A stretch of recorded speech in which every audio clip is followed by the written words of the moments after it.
look their best. They put their wealth on their body to let you know that this is what they had. And of course, there's certain society today that does that as well, but not to the overall amount that it was done in the 18th century.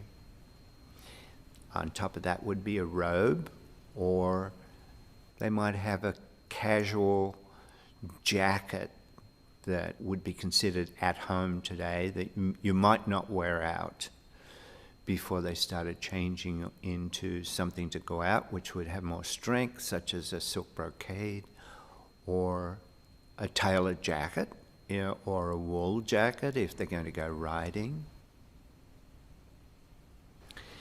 Fashion was so important that they made dolls with the current fashions that went from France around the rest of the world.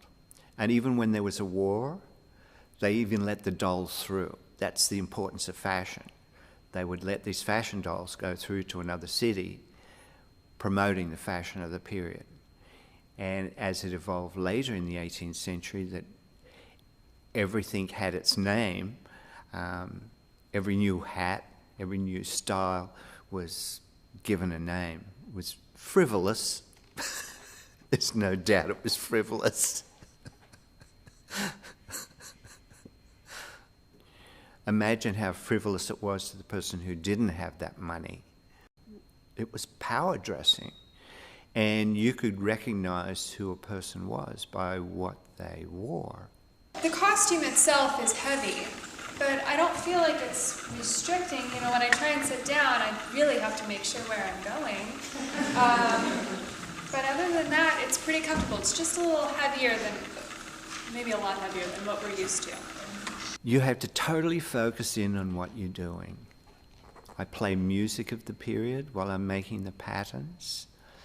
And you have to be constantly on guard because you start going into contemporary fittings, like the seaming in the back, and knowing that shape or design fitted with a certain garment.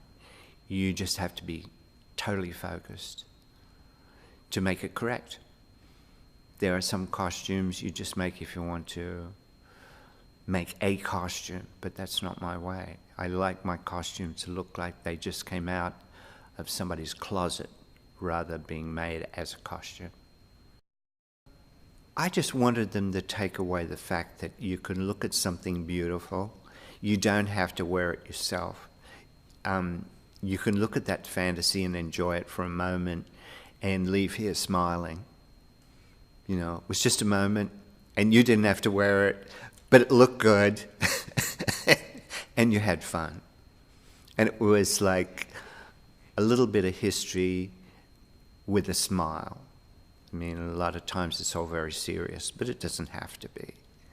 And I find if people laugh at history, they can remember what you were talking about at that time,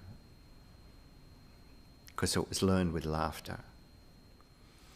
But I think to give someone that happiness of looking at fantasy clothes and how beautiful it was, and you can enjoy it for those few moments.